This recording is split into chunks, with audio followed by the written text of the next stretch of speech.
Nesses tempos atuais de lives infinitas, você já deve ter escolhido a sua live preferida, né? Eu tenho a minha. Foi a de Caetano Veloso. Caetano Veloso é essa figura que é monumental na história da cultura brasileira. Para mim, o personagem contemporâneo mais interessante da cultura nacional. E durante a live, ele que fala mais até do que canta, que a gente adora, ele em algum momento ele trouxe à tona a discussão sobre a jaboticaba e dizia que a jaboticaba deveria ser o símbolo nacional, porque a jaboticaba é uma planta raiz nossa, brasileira, nordestina, nativa e que tem uma coisa incrível. Ela é exuberante na sua opulência, na sua frutificação, dá fruto até na raiz, você imagine. Isso é resistência, isso é força, isso é ser brasileiro, ser nordestino, isso é estar na base essencial da brasilidade. E nós temos essa coragem, essa bravura e essa capacidade de dar frutos até na raiz, como estamos dando agora. TV Enem, mais um programa para você.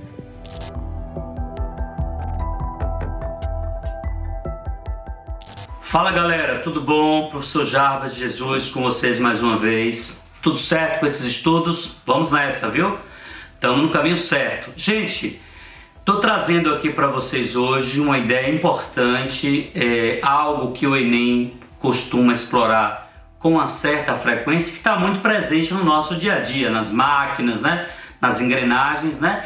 Então nós vamos falar sobre o movimento circular uniforme. Lembrando a você, claro, que existem outros movimentos circulares associados, né? Mas a aula de hoje vai falar especificamente sobre o movimento, sobre o famoso MCU, o movimento circular e uniforme. Galera, para você que já deu uma olhada em leis de Newton, a gente está fazendo aqui uma aplicação, então estou trazendo aqui inicialmente, de maneira objetiva, as condições dinâmicas e algumas condições cinemáticas fundamentais para esse movimento. Então, venha comigo. Primeira coisa importante, gente, é que para a execução de um movimento circular e uniforme, a força resultante do movimento tem característica centrípeta. Então, o vetor aceleração centrípeta, e observe que estou falando de vetor, ele apresenta direção que muda ao longo do movimento, sentido que muda ao longo do movimento, né? Mas a intensidade permanece constante. Então, o módulo do vetor força resultante é igual ao módulo do vetor força aceleração centrípeta, tá? Por que que nesse caso a força resultante é igual à força resultante centrípeta?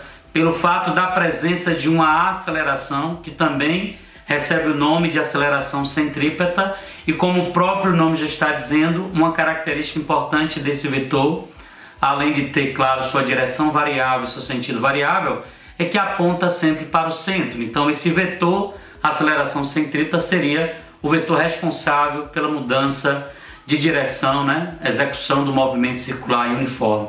Então, gente, outra questão importante é que o vetor aceleração tangencial aqui nesse movimento é nulo.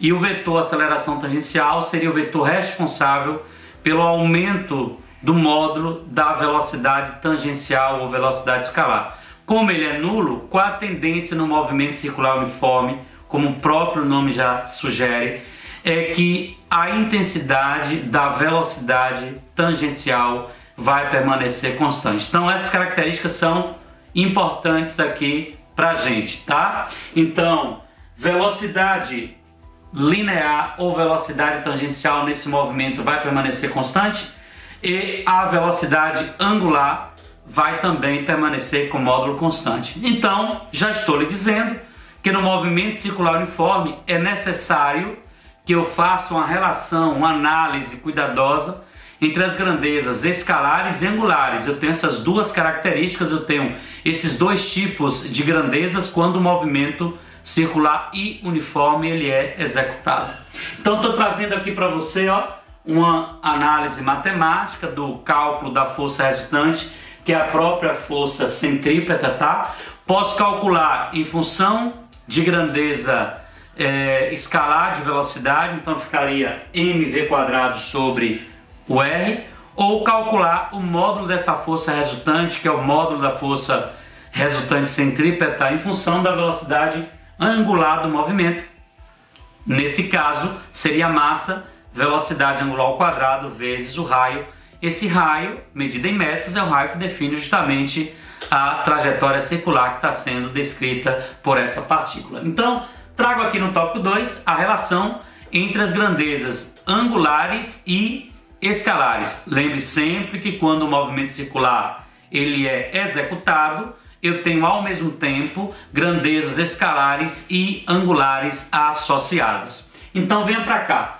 Trouxe aqui, ó, na deformação, na construção do ângulo, eu tenho aqui o Δθ, que é a variação do espaço angular, será medida em radianos, tá? E o ΔS, que seria a variação do espaço escalar, medida em metros, tá?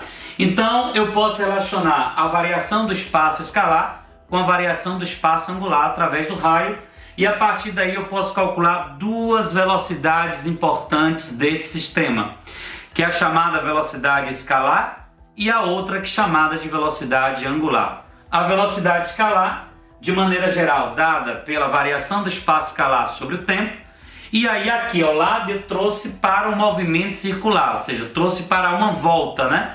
Esse comprimento do espaço para uma circunferência completa seria 2π vezes r, e esse t que aparece aqui vai ser o período. O período é o tempo para a partícula efetuar uma única volta, né, durante o movimento circular, uma revolução, tá? Esse tempo, essa grandeza é dada em segundos. Ou eu posso calcular por 2 vezes π vezes r vezes f, e neste caso o f representa a frequência. A frequência é o número de voltas executadas em um determinado segundo, quando se mede, claro, a frequência em hertz. Trouxe ali também a velocidade angular, que será medida em radianos por segundos, tá?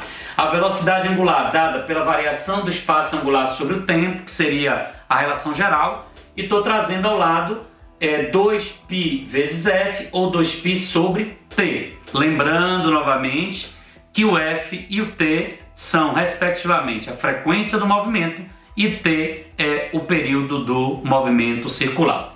Galera, mais uma vez eu mostro ali naquele quadro que eu posso associar uma grandeza escalar com a grandeza angular do movimento através do raio da circunferência. Do mesmo modo que você percebeu que a variação do espaço escalar pode ser relacionada com a variação do espaço angular através do raio, eu mostro na relação seguinte, nessa observação, de que a velocidade escalar pode ser associada com a velocidade angular através do raio. Aliás, essas relações são importantes porque você pode ter que calcular grandezas angulares e escalares na análise de um movimento e pode fazer isso simplesmente através do raio. Então, tenha muito cuidado quando você estiver analisando um problema envolvendo movimento circular, se você quer calcular a velocidade escalar ou se você quer calcular a velocidade angular, e você pode relacionar angular e escalar relacionando através do raio. A mesma coisa também serve para a posição. Pois bem, gente, uma dica importante aqui, antes da gente falar do principal tópico abordado no Enem relacionado ao movimento circular, que você fique atento para a análise dos vetores do movimento circular. Geralmente os vetores em movimento circular, eles costumam variar em direção e sentido, mas seus módulos costumam permanecer constantes, tá? Então o módulo seria o valor numérico absoluto associado a esses vetores, ok? Gente, uma outra dica importante, eu coloquei aqui no item 3, de olho no Enem. O que é que o Exame Nacional do Ensino Médio costuma explorar mais sobre movimentos circulares? Aquilo que é de mais comum no nosso dia a dia, que seria a transmissão de um movimento. Então a gente costuma utilizar eixos, engrenagens, correias, né, para fazer a transmissão de movimentos em máquinas, relógios, né? Então isso veículos, por exemplo, isso é extremamente importante e cobrado pelo Exame Nacional do Ensino Médio. Então eu trouxe aqui, ó, no item 3.1 e no item 3.2, aquilo que você deve ficar mais atento. Tudo é importante, mas isso é explorado com um pouco mais de frequência. As associações, as transmissões de movimento feitas por meio de eixos, por meio de engrenagens e correias, obedece ao seguinte princípio: a velocidade escalar de todas as engrenagens permanece a mesma e constante. Portanto, neste caso, vai funcionar o seguinte princípio: quanto menor a engrenagem, maior velocidade angular ela vai possuir. À medida em que o raio diminui, a velocidade angular tem que ser aumentada para compensar. Isso é mostrado através das duas relações que eu coloco para esse tipo de associação. A outra associação é a associação por eixos. Neste caso, a dica importante é a seguinte: a velocidade angular é que permanece a mesma e constante. Ou seja, todas as polias ou engrenagens envolvidas na associação por eixo vão fazer a volta no mesmo período, ou seja, possuem a mesma velocidade angular. Entretanto, as velocidades escalares serão distintas. E quem é que vai possuir maior velocidade escalar? Aquela engrenagem que possuir maior raio. À medida em que o raio aumenta, nesse contexto, você vai tendo maiores velocidades escalares. Ok, gente? Então essa é uma dica importante, tá? Que vocês devem levar em consideração na preparação de vocês para o Exame Nacional do Ensino Médio, em se tratando de movimentos circulares. Até mais e um abraço do professor Jarbas Jesus. Até a próxima.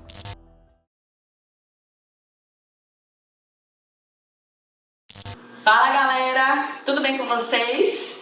Eu, Manuela Carvalho, fisioterapeuta, tô aqui para falar hoje sobre mobilidade. Como assim mobilidade, Manu? Mobilidade. Você sabia que a sua coluna também precisa de movimento?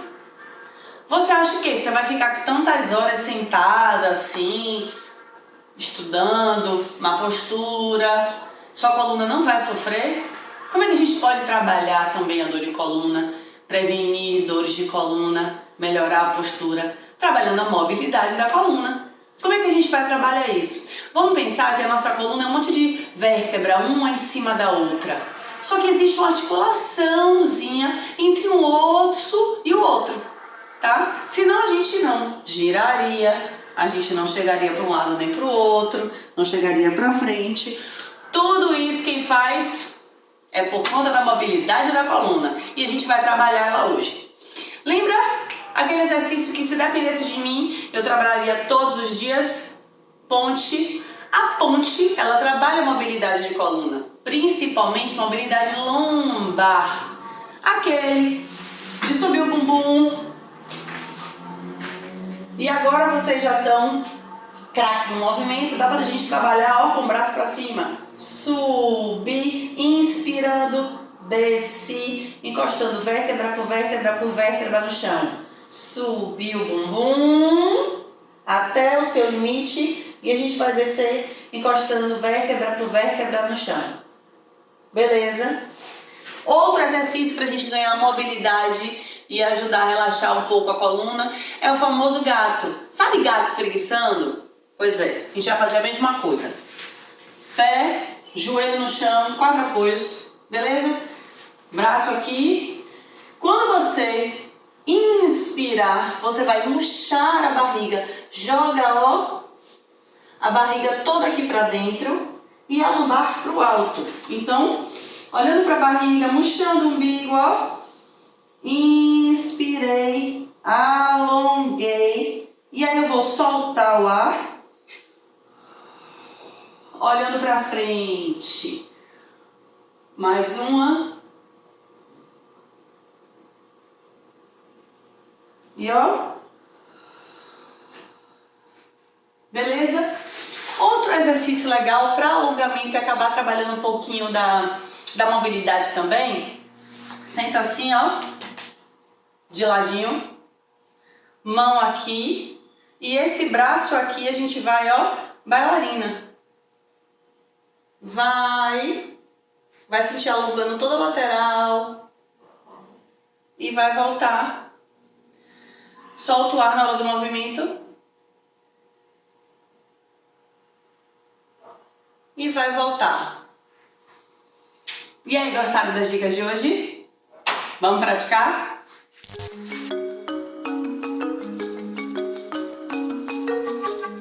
Queridos, estamos de volta. A primeira fase de dominação europeia sobre a África não foi bem uma dominação, né? Lembrem que com as grandes navegações os europeus usavam o continente africano como portos, chamados pontos de aguada, onde os navios paravam para se abastecer de alimentos, água, por isso chamava-se pontos de aguada.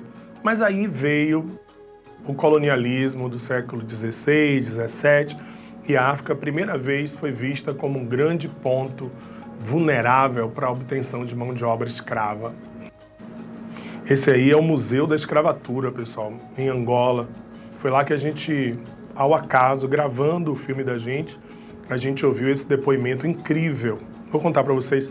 Esse era um rapaz, assim, de alto padrão social. Ele chegou num barco bem bacana e aí soltou, entrou numa Land Rover, assim, né? Eu gosto de falar isso para você ver que era uma pessoa que não era um grito, assim, do excluído. Era o grito da revolta da história. Quando a gente viu, ele viu a gente gravando ali no Museu da Escravidão, de onde saíam os navios negreiros, ele deu um depoimento que deixou a gente impressionado. Vamos ver, é forte.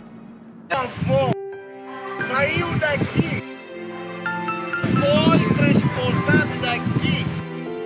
O meu avô foi pro Brasil, foi para o Chile, foi para os países latino-americanos. Coitado do meu avô, sofreu tanto ele sofreu para eu continuar a sofrer. Não, senhor.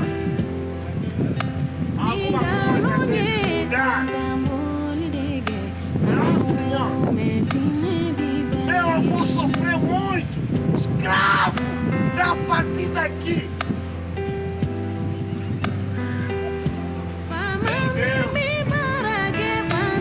Deus que é tão poderoso, tão bom. Como é que Deus admitiu uma coisa dessa? Escravatura. Deus fez o branco, o mulato e o preto. Como é que só o preto é que foi escravo? Cara, não foi só o negro que foi escravo. A gente sabe disso. A escravidão, ela existiu em outros povos, de etnias diferentes. Mas eu entendo o que ele quer dizer aí, né? São 500 anos de revolta, né? De dor, porque a gente pensa muito nos escravos, nos negros escravizados que atravessaram o Atlântico, 11, 12 milhões, 7 milhões, quase 8 vieram para o Brasil.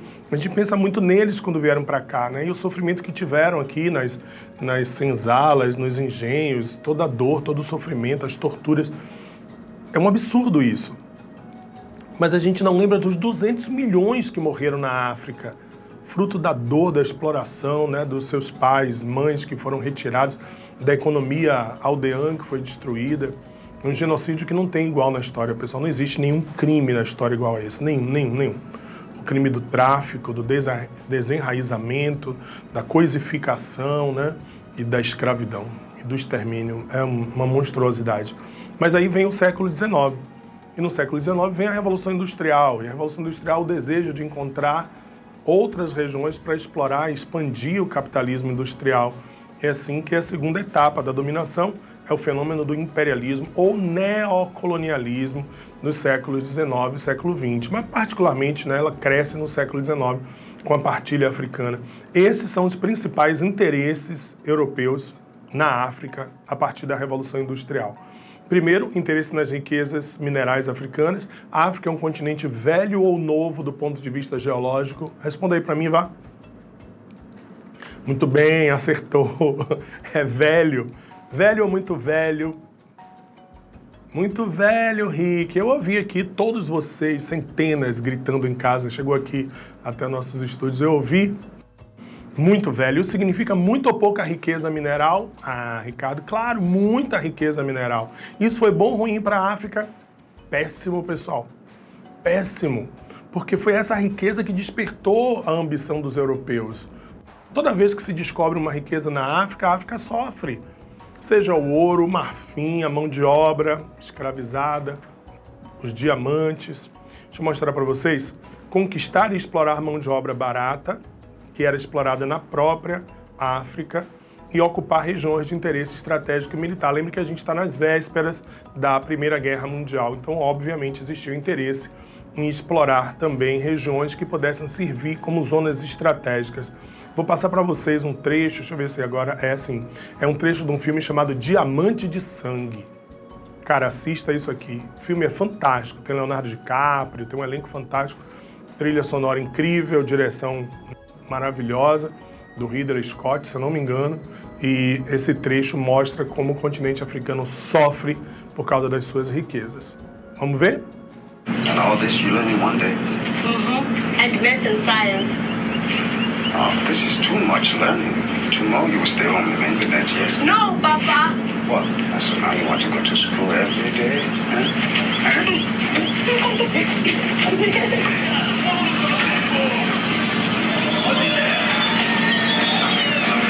Yeah, Papi.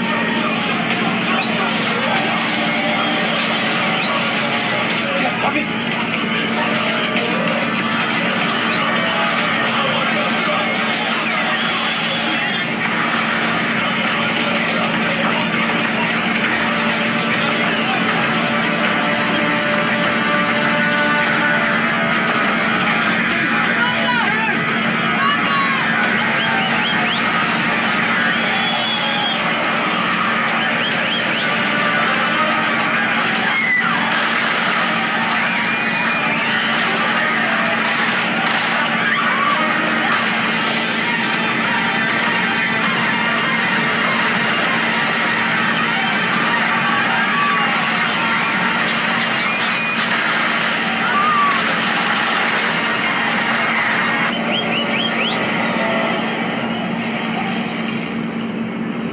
Throughout the history of Africa, whenever a substance of value is found, the locals die in great number and in misery.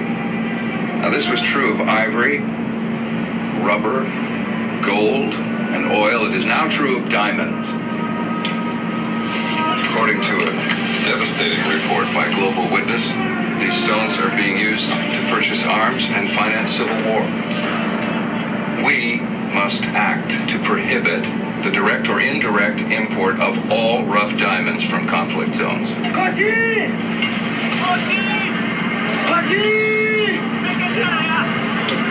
May I remind you that the US is responsible for 2/3 of all diamond purchases worldwide, and I don't anticipate that demand diminishing. We must remember that these stones comprise only a small percentage of the legitimate diamond industry, whose trade is crucial to the economies of many emerging nations. Isso está acontecendo na África agora, pessoal. São imagens do passado, não. É dor, sofrimento, guerras civis, genocídio e as guerras fratricidas entre os próprios africanos provocados pelos interesses europeus. A gente volta daqui a pouco.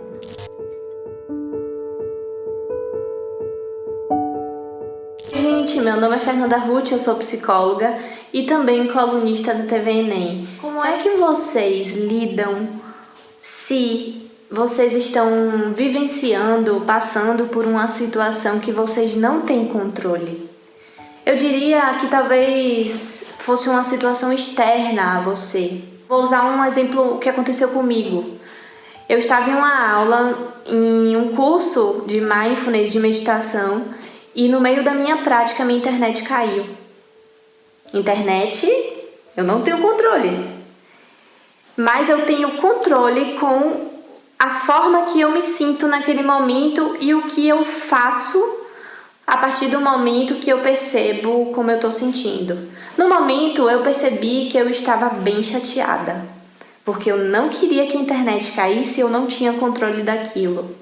Como é que você age nessas situações que você não tem controle, que é algo externo a você, que é algo que você simplesmente não tem como controlar, não tem como consertar? Me diga, pense aí. Porque perceba, na realidade, a gente tem como mudar a forma que a gente age e que a gente reage em relação àquela situação. Quando eu falo disso, eu falo em relação a virar a câmera para dentro e perceber quais são os sentimentos, as emoções presentes em mim naquele momento. Tá, tudo bem, tô estressada, tô ansiosa, tô chateada. Entendi. Mas além disso, o que mais eu estou sentindo? O que eu posso fazer com essa raiva, com esse estresse, com essa inquietação? É isso que muda, entende? Não é tentar, no meu caso do exemplo, controlar a internet, tentar ter controle para que a aula retorne, porque ela não iria retornar sem internet, é algo que foge do meu controle. Mas o meu controle seria de olhar para mim e pensar de que forma eu posso trazer bem-estar para mim mesmo, para mim mesma. E é a partir desse exemplo de hoje que eu convido você a pensar. Quando você passa por uma situação desagradável, olhe para você e perceba o que você pode fazer com essa sensação desagradável que está aí, para te trazer bem-estar, tá bom? Beijo e até semana que vem.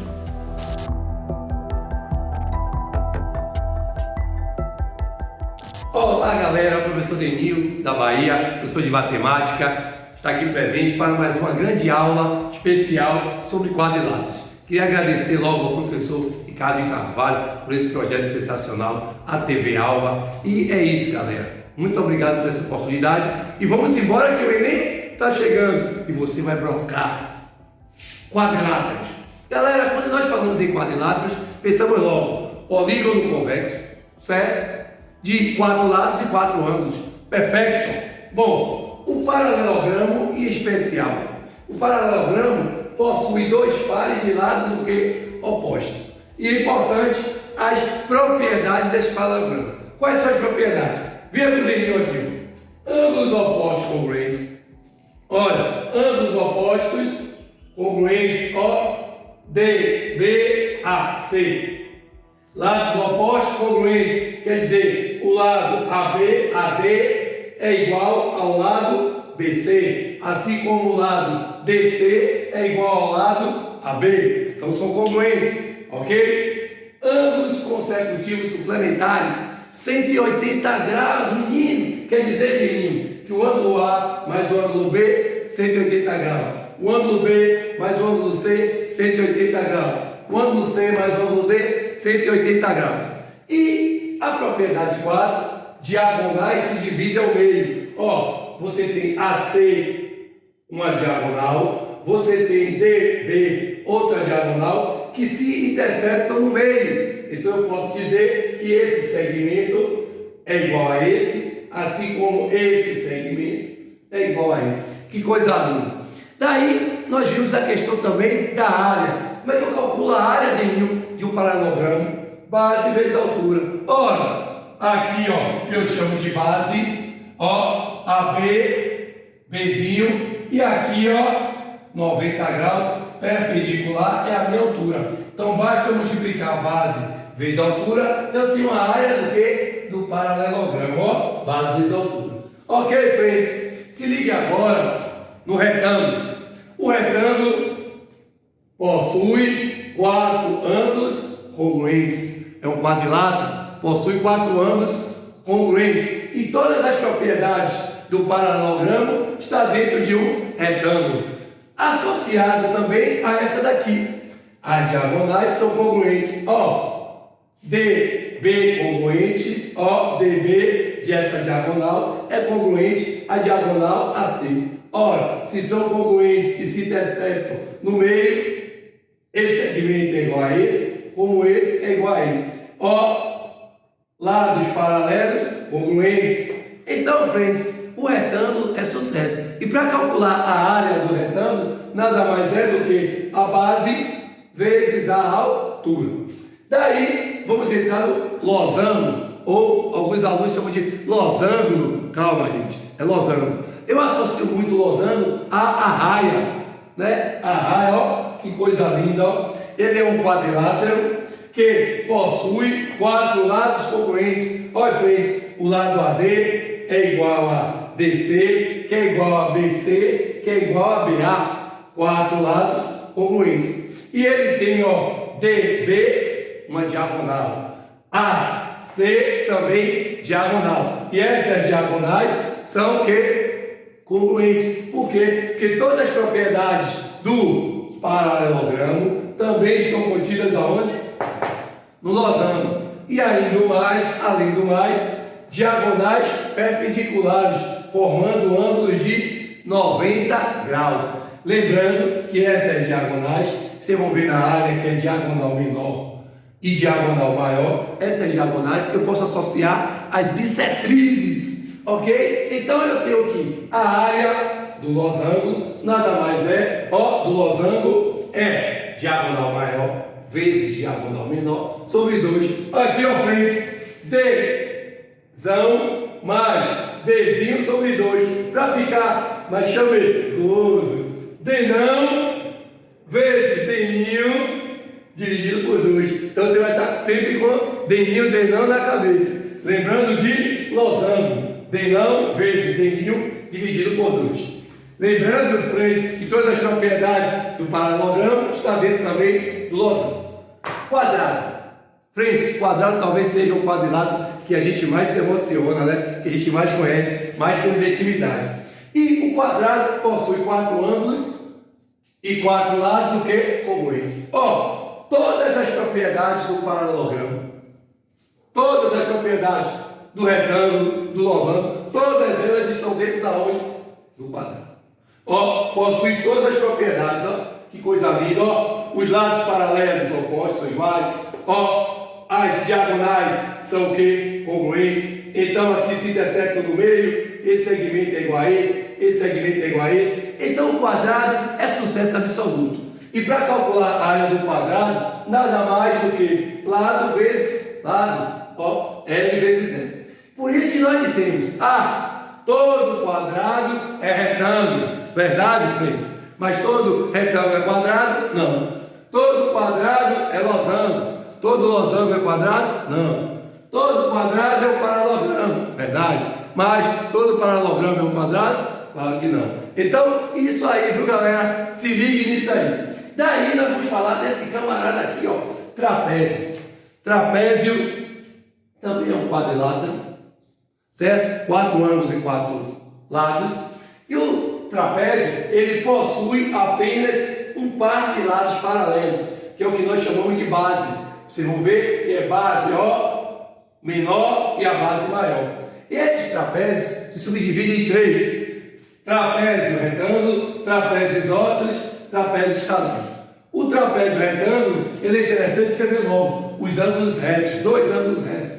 E esse lado aqui, ó, ele é perpendicular às 2 bases, formando um ângulo de 90 graus. Então eu tenho aqui, ó, base menor, base maior, certo? Onde é que é a altura do retângulo? Olha aqui, galera, olha a altura, é sempre perpendicular a 90 graus. Aqui pode ser a altura de 1000, pode. Agora vem o trapézio isósceles. O trapézio isósceles, ele tem uma característica interessante. Ele tem, ó, um par de lados.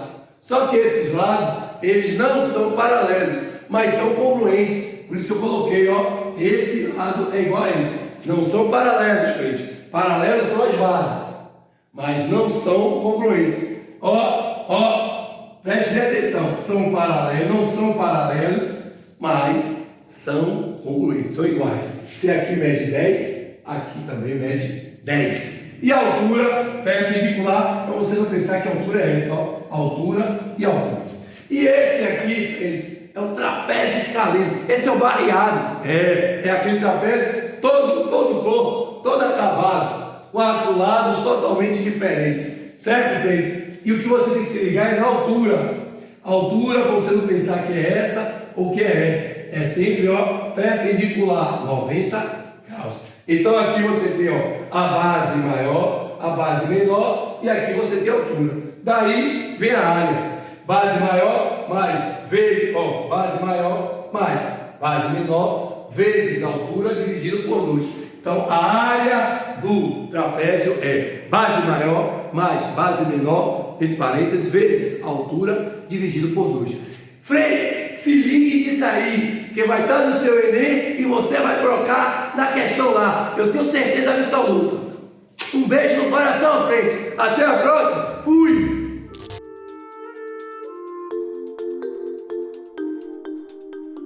Olá, tudo bem? Eu sou o professor Israel. Estou aqui hoje para conversar com vocês um pouco sobre o uso dos conectivos. Para vocês terem ideia, esses conectivos são tão importantes, mas tão importantes, que eles têm uma competência especial só para eles, né? Como vocês sabem, são 5 as competências do Enem. O uso dos conectivos está na competência 4. Ou seja, é preciso ter muito cuidado quando usar esses conectivos, porque eles estabelecem entre as frases, entre as orações, entre os períodos e entre os parágrafos uma relação semântica. Ou seja, quando você elabora uma frase e você estabelece uma relação dessa primeira frase com a segunda frase que você elaborou, tem que ficar muito clara essa relação, tem que ser muito coerente, porque você pode perder completamente sentido. E o leitor, que é o corretor, ele pode não entender o que você quer falar, né? Por exemplo, você quer estabelecer entre as frases uma relação de concessão e você estabelece uma relação de adição. Isso é muito confuso. Então, precisa ter muita atenção no uso dos conectivos, esses conectores. Tá? A competência 4 é a competência da coesão. Um texto coeso é um texto coerente. Se o seu texto não tem coesão, se a relação entre as frases, as orações, os períodos e os parágrafos não for uma relação coesa, os conectores não forem usados devidamente, o seu texto perde completamente a coerência. E aí você perde ponto não só na competência 4, que é específica dos conectivos, dos conectores, da coesão, mas na competência 3, que diz respeito ao plano de texto, a coerência. Tá? Então, todo cuidado é pouco. Tudo bem? Vamos lá para a nossa aula, tá certo? Então, qual é a função dos conectivos, né? A principal função dos conectivos é estabelecer uma relação semântica de sentido entre frases, orações, períodos e parágrafos. Se você usar o parágrafo errado, você altera completamente o que você quer dizer, e aí a nota cai. Usar o conectivo errado é isso mesmo, pode acontecer. Porque por causa do Enem, então, de tanto vocês ouvirem que tem que colocar conectivo, tem que colocar conectivo, tem que colocar o conector, tem que estar o conector, né? Então, dentre os conectores mais conhecidos, nós temos as conjunções, né? Os pronomes demonstrativos e algumas locuções, né? Conjunção você tem, por exemplo, mais, porém, que são as adversativas, né? Você tem pronomes demonstrativos como esse, essa, né? Então, se você elaborou uma primeira frase e citou alguns fatos, né? Algumas fatos mesmo, vamos complicar muito a situação, senão fica pior para vocês, né? Você citou alguns fatos que trouxeram impactos negativos para a sociedade. Então, você escreve, né? Os fatos no primeiro período, ponto. Então, como é que você vai conectar o segundo período ao primeiro se você citou alguns fatos? Ponto. Esses fatos comprovam. Ou, dentre esses fatos, tem um que é de mais relevância, de mais importância. Então, aí você usou o pronome demonstrativo esse e usou a repetição necessária fato, né? Porque a repetição, às vezes, a repetição também é um mecanismo de coesão, mas tem que ter muito cuidado com essa repetição, só quando for realmente necessário. Tá? Então vocês têm conjunções, vocês têm os pronomes e tem locuções do tipo além disso, por esse motivo, dessa forma. Então essas são as 3 maneiras mais tranquilas e físicas e materiais e visíveis de fazer a coesão. E aí os sensos conectivos eles ficam bem mais claros, né? Então se eu boto a conjunção mais, ou entretanto, ou se eu boto o pronome demonstrativo esse, desta, né? E se eu uso as locuções além disso, por esse motivo, nenhum corretor vai dizer que eu não usei os conectores. Tudo bem? E aí tá todo mundo jogando de maneira adoidada. Não pode. Tem que jogar de maneira lógica para que as frases, os períodos, tá certo?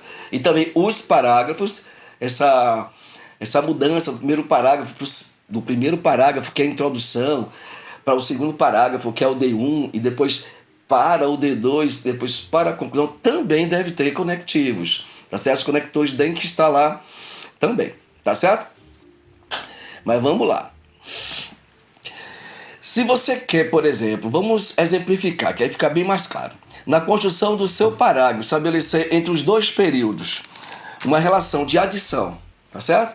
Você quer estabelecer entre eles ali essa relação semântica, a relação de adição, de soma, de acréscimo. Como é que você faz? Né? Que conectivo você vai usar? Tá? Então eu vou dar uma sugestão para você. Eu fiz aqui um parágrafo, porque acho que o exemplo, nada melhor do que o exemplo para fixar, né, o que nós queremos. Então eu escrevi assim: é preciso investir na área da educação. Ponto. Vou repetir. É preciso investir na área da educação. Ponto. Além disso, porque eu acho que outras áreas também merecem esse investimento, né? Não é só a educação, tem várias áreas que precisam também estar dentre as prioridades, né, nas agendas governamentais, tá? Aí botei, ponto.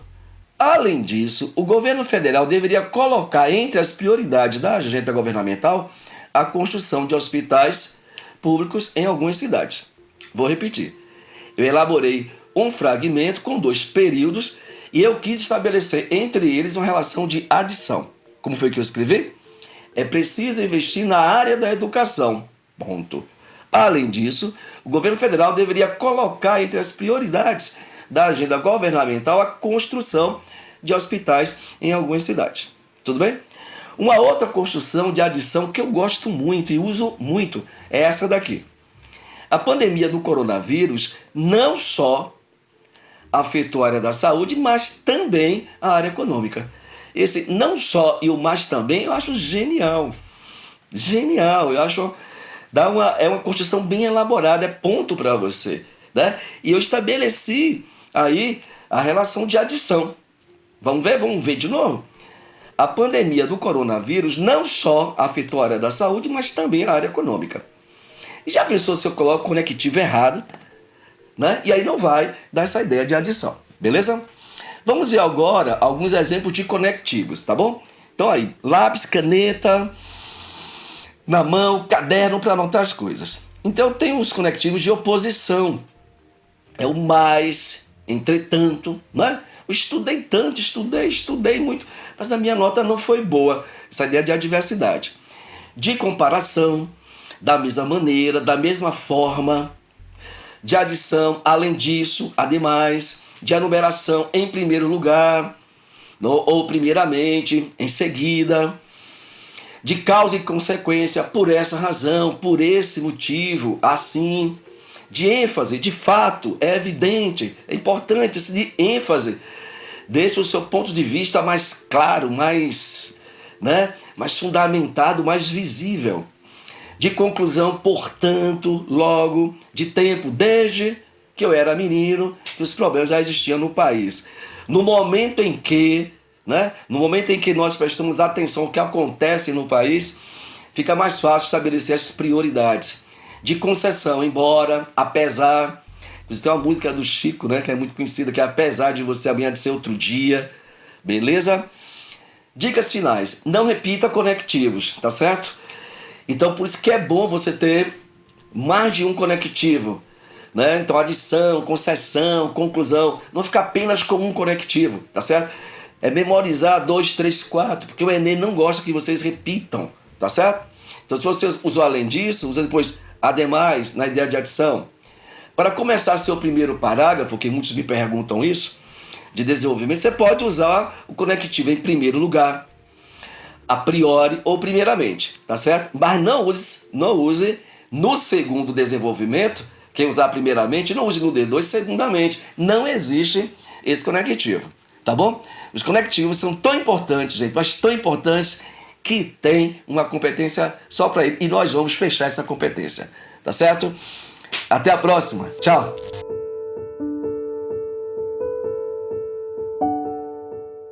Oi, gente, tudo bem? Vocês vão me permitir ser bem, mas bem tiete, porque eu vou falar do filme documental de Caetano Veloso. Ai, meu coração. Chama Narciso em Férias.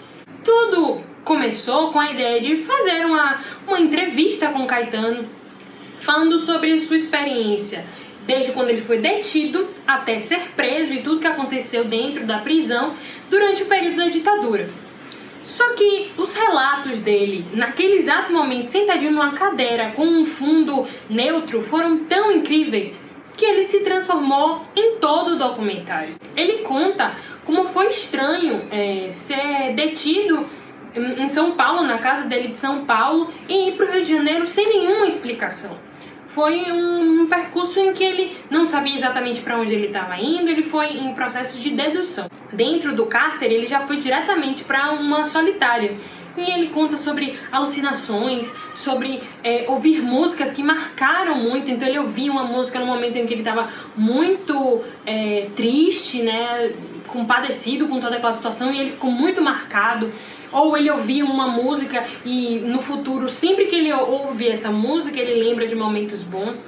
O documentário me tocou muito porque você realmente trabalha a empatia. Você se coloca no lugar de Caetano quando ele fala sobre não poder ler, não poder ver a luz do sol, não ver o tempo passando. Você se coloca muito nessa situação, como eu estaria. Vira mais um relato coletivo do que individual. Ele fala sobre as emoções de, aos poucos, ir recobrando o cotidiano dele, de ver pessoas. O filme me tocou muito porque, através da voz de Caetano, a voz falada de Caetano, a gente começa a ouvir um relato coletivo. Um momento que foi marcante para todo a nação brasileira, que foi essa época da ditadura, dos direitos de expressão serem cerceados. Então é muito mais uma pessoa contando uma história coletiva do que apenas uma narrativa. E assim, como baiana, o jeito dele falar, até no momento em que ele se emociona, foi uma fala muito, muito nossa, sabe? Ele falando, vamos parar um pouquinho. Você inclusive começa a compreender um pouco além a parte intelectual, admirar muito mais o artista como um intelectual. E você, ao passo, vai compreendendo e pegando aos poucos, né? Aprendendo história e filosofia pela voz de Caetano. É muito legal. O documentário tem uma estética muito simples. É ele sentado numa cadeira falando sobre essa experiência. Vez ou outra você ouve a voz do diretor ali tentando conduzir. Não tem muitos inserts. Então, cabe à sua imaginação começar a ver a história de Caetano no período em que ele estava preso através dos relatos. É incrível, gente. Gente, sério, assistam. Inclusive porque você vai ouvir Caetano cantando e não tem coisa melhor do que ouvir Caetano cantando. Um beijo grande e até a próxima dica.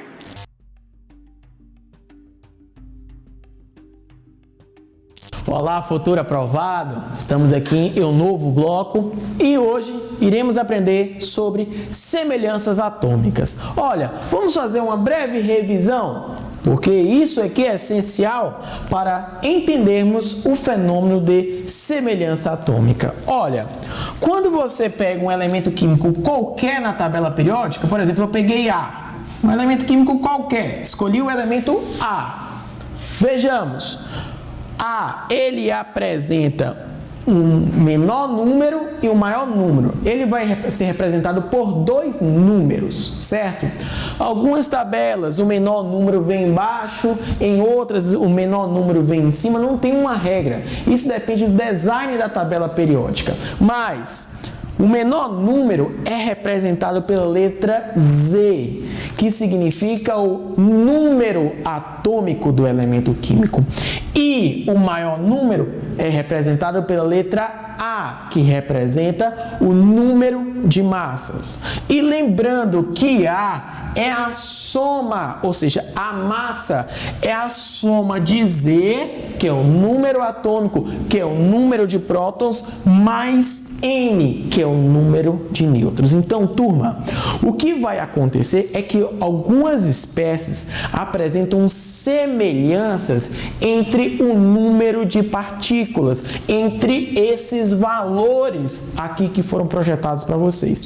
E temos 4 semelhanças. Temos os isótopos, os isóbaros, os isótonos e os isoelétricos. Tio Elan, por que está marcado em vermelhinho a letra P, a letra A, a letra N? Porque é o macete que você vai aprender. Os isótopos são espécies que apresentam em comum o mesmo número de prótons. Quais são os principais exemplos de isótopos que temos no nosso dia a dia? Temos os isótopos do carbono e temos os isótopos do hidrogênio. Veja bem, o carbono, 12 é a massa e 6 é seu número atômico. E o número atômico nada mais é do que o número de prótons. Então, entre essas duas espécies, perceba, eu estou falando do mesmo elemento químico, só que a relação que há entre essas espécies são denominadas de isótopos, porque são espécies que apresentam o mesmo número de prótons e diferentes números de massa. Já os isóbaros, que está representado aqui pela letra A é a massa. É quando eu tenho espécies que apresentam em comum o mesmo número de massa. Olha, o argônio, número de massa, 40, número atômico, 18. Já o cálcio, número de massa, 40. Tem a mesma relação, o mesmo número de massa. Então, eles são considerados isóbaros. E os isótonos é quando eu tenho o mesmo número de nêutrons. Olha, o número de nêutrons, revisamos aqui, é calculado de que maneira? Se a massa é o número de prótons, que é o número atômico mais nêutron, então o número de nêutrons nada mais é do que o número de massa menos o número atômico. Olha, 11 menos 5, 6. 12 menos 6, 6. Olha, o que eles apresentam em comum? O mesmo número de nêutrons. É essa relação, então são chamados de isótonos. E por fim, temos os isoelétricos. São espécies que apresentam o mesmo número de elétrons. Vocês aprenderam no bloco anterior que átomo é uma espécie neutra, mas esse átomo pode virar íons, ou seja, pode perder ou ganhar elétrons. Se aqui eu tenho Na mais 1, é porque ele tinha antes 11 elétrons. Ao perder 1, ele ficou com um total de 10 elétrons. Já o magnésio tinha-se 12, virou um cátion, perdeu 2. Ao perder 2, ele fica também com 10 elétrons. Futuro aprovado? Em 3, 2, 1, vai aparecer aí na sua telinha uma questão para fixarmos essas relações, essas semelhanças atômicas. Então, vamos lá fazer a leitura? Considere os elementos A, B e C. 3 elementos, A, B e C. Sendo que o elemento A foi fornecido aí que o número atômico é 54 e o número de massa é 140. De números atômicos consecutivos na ordem dada. Olha a informação. Você pode até grifar depois aí. Sabendo que A e B são isóbaros e que A e C são isótonos, olha a relação. A e B são isóbaros e A e C são isótonos. Determine o número de nêutrons do elemento B e o número de massa do elemento C. Vamos para o quadro? Olha, turma, ele deu o elemento, a espécie A, B e C. E foi informada, a primeira informação que foi passada é que os números atômicos são consecutivos. 54, olha, 55 para B e 56 para C. A primeira relação que o texto diz é o seguinte, que A e B são isóbaros. Olha, se A e B, vou puxar aqui, A e B são isóbaros. Isso significa dizer que eles devem apresentar a mesma massa. Olha, 140, 140. Primeira informação. Segunda informação, A e C são isótonos. Opa! A e C são isótonos, significa dizer que tem o mesmo número de nêutrons. Como que eu faço para calcular o número de nêutrons? Muito simples. 140 menos 54 significa dizer que A tem 86 nêutrons. E o texto nos diz o seguinte, que A e C apresenta como relação isótonos, mesmo número de nêutrons. Então, só ficou faltando uma lacuna para ser preenchida, a massa de C. Mas como é que eu posso encontrar a massa de C? 56, que é o número atômico, mais 86, que é o número de nêutrons, temos que a massa de C é de 142. 142. E dessa maneira descobrimos os valores que estavam faltando para ser preenchido. Então, futuro aprovado, semelhança atômica, são 4. Macete para você memorizar: isótopos, isóbaros, isótonos e isoelétricos. Tenho certeza que você vai mandar bem, você já é um aprovado e encontro você no próximo bloco. Mais um dia de programa, mais um dia de aprendizado, mais um dia para você do TV Enem. Lembre-se de se cadastrar na nossa plataforma tvenem.com.br e assistir pelas TVs abertas e pela TV a cabo também. E claro, não esqueça, estamos também nas plataformas digitais de vídeo. É só procurar o canal do Escritório do Pensamento. Eu vou voltar para Jaboticaba. Um grande abraço para você.